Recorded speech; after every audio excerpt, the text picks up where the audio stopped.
فيديو بالأسود والأبيض يستحضر أجواء مدينة قديمة في الأربعينيات. الكاميرا تبدأ برحلة بطيئة عبر الشوارع الهادئة حيث ترتسم تفاصيل المعمار الكلاسيكي بوضوح. المباني القديمة، المصابيح العتيقة والأرصفة الواسعة تروي قصة زمن مضى، بينما تسرح الكاميرا بين الأزقة الضيقة والساحات الفسيحة. في بعض اللحظات تطرأ تغيرات بسيطة على المشهد، حيث تتساقط الأمطار الخفيفة على الأسطح الحجرية، مما يضيف بريقا دقيقا على الأرض المبللة. هذا المطر يظهر بشكل غير منتظم فقط في لحظات معينة لينعش الشوارع ويرسم انعكاسات خفيفة على النوافذ والسيارات الكلاسيكية. بينما تواصل الكاميرا رحلتها، تظهر المدينة وكأنها تحتفظ بذكريات قديمة، حيث تعكس الأضواء الباهتة التي تتسلل من النوافذ مشاهد من الحياة اليومية البسيطة.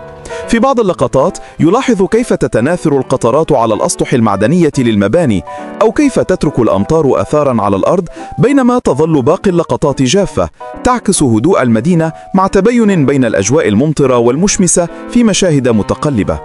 على الرغم من اللمسات المطرية التي تظهر بين الفينة والأخرى، تظل الأجواء العامة هادئة وساكنة، كما لو أن الزمن قد توقف في لحظة معينة.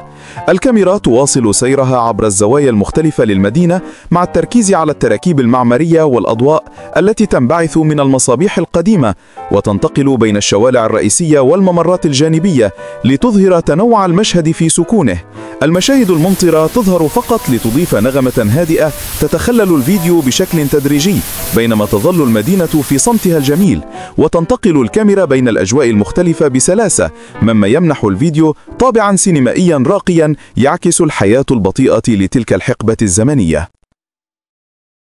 فيديو بالأسود والأبيض يعكس أجواء مدينة قديمة في الأربعينيات، حيث تنتقل الكاميرا عبر الشوارع الواسعة والهدوء الذي يعم المدينة. تتميز المباني القديمة بمعمارها الكلاسيكي، والمصابيح العتيقة تنير الطرقات المظلمة بأضوائها الخافتة. الكاميرا تركز على التفاصيل الدقيقة للمدينة، النوافذ المغلقة، الأرصفة الحجرية، والأسطح المعدنية التي تعكس الضوء بشكل متباين. المشهد ينقل هدوء المدينة وكأن الزمن قد توقف. في بعض اللقطات تتحرك السيارات الكلاسيكية عبر الشوارع، تضيف لمسة من الحياة إلى هذا المشهد الساكن. الخلفيات تتغير بين زوايا ضيقة ومعالم معمارية مهيبة، بينما تظل المدينة في صمتها الجميل محافظة على طابعها التاريخي والهادئ.